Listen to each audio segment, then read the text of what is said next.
Hello दोस्तों, welcome to शिक्षा यंत्र। शिक्षा यंत्र में मैं मनोज राघव आपका एक बार फिर से स्वागत करता हूं। दोस्तों, आज जैसा कि आप स्क्रीन पर देख रहे हैं, हम कवर करेंगे यहाँ प्रॉपर्टीज ऑफ एलिमेंट्स। मेटालॉइड्स क्या होते हैं, एलिमेंट्स क्या होते हैं, उनकी प्रॉपर्टीज क्या होती है, और कंपाउंड्स क्या होते हैं, उनकी प्रॉपर्टीज क्या होती है। अगर कोई बच्चा डायरेक्टली इस वीडियो को देख रहा है तो मेरी रिक्वेस्ट रहेगी कि वो पहले एलिमेंट और कंपाउंड के बीच में बेसिक रिकॉग्नाइजेशन यानी उसको पहचानते कैसे हैं उन स्किल्स को देख ले पहले वाली वीडियोस में। चलिए दोस्तों, देखते हैं पहले मेटालॉइड्स के बारे में। आपको जैसे पता है कि मेटालॉइड्स की प्रॉपर्टी क्या होती है। Metalloid have common characteristics to metal and non metal, यानी मेटालॉइड्स को उपधातु बोल दिया जाता है, और उपधातु के बाद में इनके पास में जो लक्षण होते हैं, जो कैरेक्टरिस्टिक्स होती है, वो मेटल और नॉन मेटल दोनों की होती है। ठीक है, अब यहां और चीजों को देखेंगे। हमारे पास आपने एग्जाम्पल के लिए अगर आप लेंगे तो देखेंगे कि ये आर्सेनिक, सिलिकॉन, जर्मेनियम एटसेट्रा, ये सभी क्या रहते हैं, ये सभी हमारे पास मेटालॉइड्स हैं। अब इन मेटालॉइड्स में प्रॉपर्टी की बात करते हैं हम लोग। प्रॉपर्टीज देखेंगे। अब ये सिलिकॉन के पास में क्या है, गुड कंडक्टर लाइक मेटल्स, ये गुड कंडक्टर रहेगा। और उसके बाद में गुड कंडक्टर किसका, हीट और लाइट का। अब आपने यह प्रॉपर्टी देखी कि सिलिकॉन के पास में good conductor of like matter, यानी मैटर की तरह, ये मेटल्स की तरह क्या रहेगा, ये गुड कंडक्टर रहेगा। और दूसरा has low melting point like non metals, यानी इसके पास में दोनों तरह के गुण आ गए, मेटल का भी है और नॉन मेटल का भी है। ठीक है, उसी तरीके से आर्सेनिक, जर्मेनियम, ये भी क्या करते हैं कि दोनों तरह की प्रॉपर्टीज को लेकर अपने पास रखते हैं।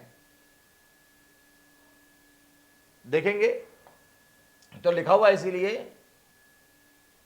सिलिकॉन जो होता है used as semiconductors for making electronic chips, और इसीलिए इसको इलेक्ट्रॉनिक चिप्स के अंदर में यूज कर लिया जाता है। आपको आगे देखने को मिलेगा हमारे पास कंपाउंड्स जिनको हम यौगिक बोलते हैं, जिनको मैंने पहचाना पहले वाली वीडियो में बेसिक एक कॉन्सेप्ट के साथ में बताया था। अब देखते हैं कंपाउंड्स के पास में प्रॉपर्टी जो होती है वो कैसी होती है। इतना तो आपको क्लियर था कि कंपाउंड जो होते हैं वो more than one type of atom से मिलकर बने होते हैं। कंपाउंड का जो मॉलिक्यूल होता है वो एक से ज्यादा प्रकार के एटम्स से मिलकर बना होता है। चलिए आइए इसको और देखते हैं। हमारे पास में कुछ एग्जांपल्स रहेंगे, जैसे कि ये वाटर है, वाटर का फॉर्मूला H2O होता है। उसके बाद आपके पास में क्या रहेगा, सॉल्ट का यहां पर ये क्या है, NaCl, सोडियम क्लोराइड। आगे देखेंगे आपके पास में क्या रहेगा, ये CuSO4, कॉपर सल्फेट। ठीक है ना। अब ये तीनों के तीनों कंपाउंड है। अब इस कंपाउंड के अंदर अगर आप देखेंगे एक बार को, तो यहां पर ये क्या है, ये मॉलिक्यूल है। मॉलिक्यूल किसको बोलते हैं, अणु को बोलते हैं।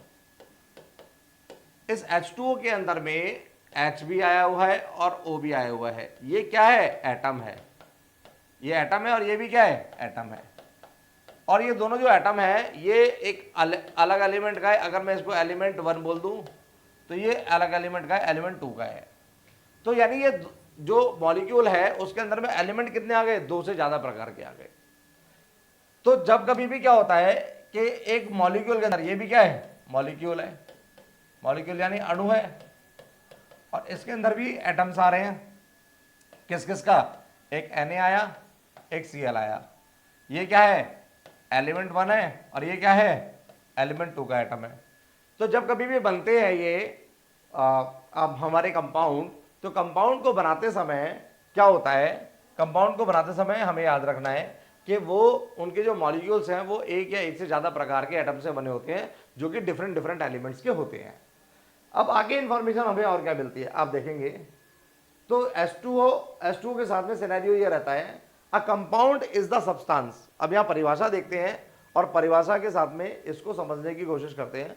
A compound is the substance made up of 2 और मोर टाइप ऑफ एलिमेंट्स।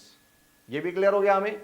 क्या क्लियर हुआ कि ये जितने भी कंपाउंड यहां बने हुए हैं, ये सभी के सभी कंपाउंड्स कैसे हैं, ये सभी के सभी कंपाउंड्स किससे बने हुए हैं, more than 2 type of element से बने हुए हैं।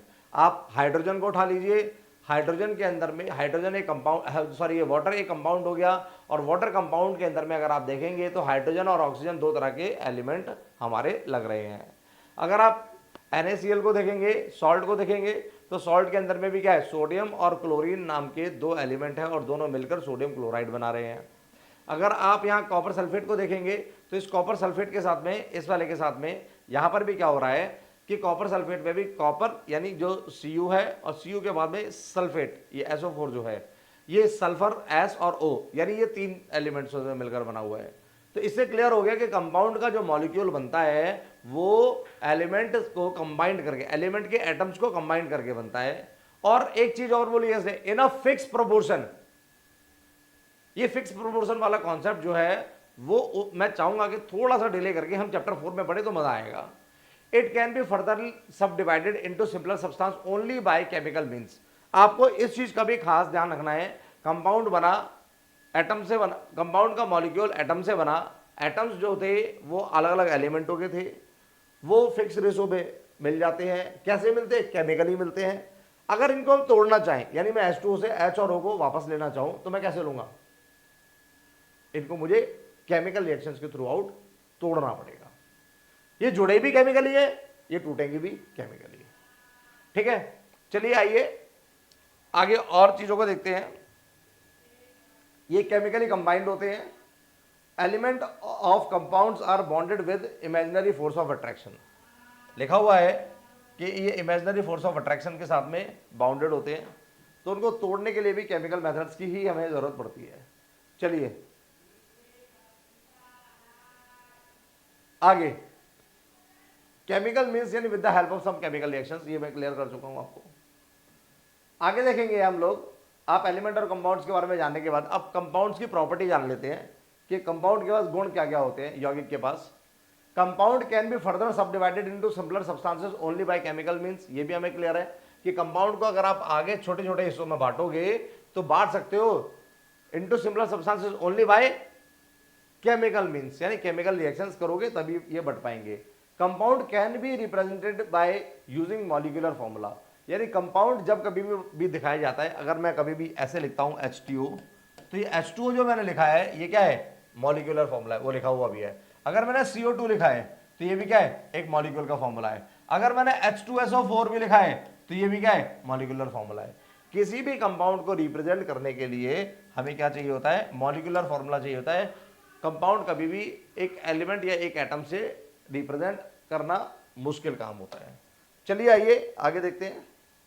Compound has totally new properties than the constituent of water, यानी अगर आप देखेंगे तो वाटर के मॉलिक्यूल में H2O है तो इसके अंदर H स्टैंड फॉर हाइड्रोजन भी आया है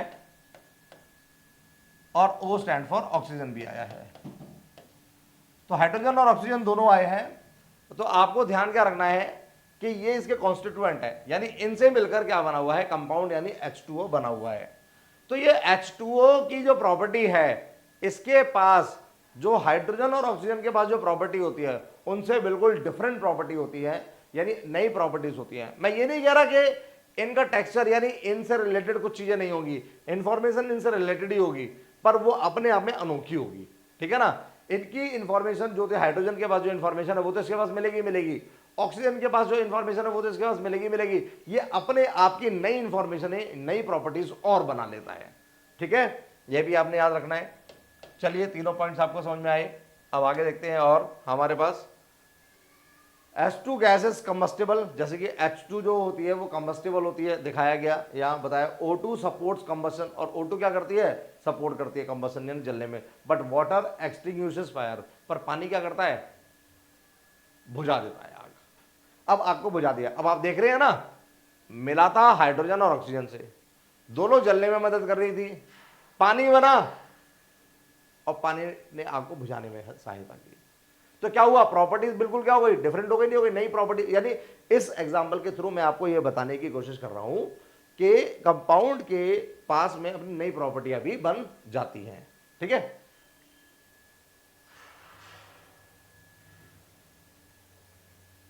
अब मैटर के बारे में ज्यादा बताने की जरूरत नहीं है।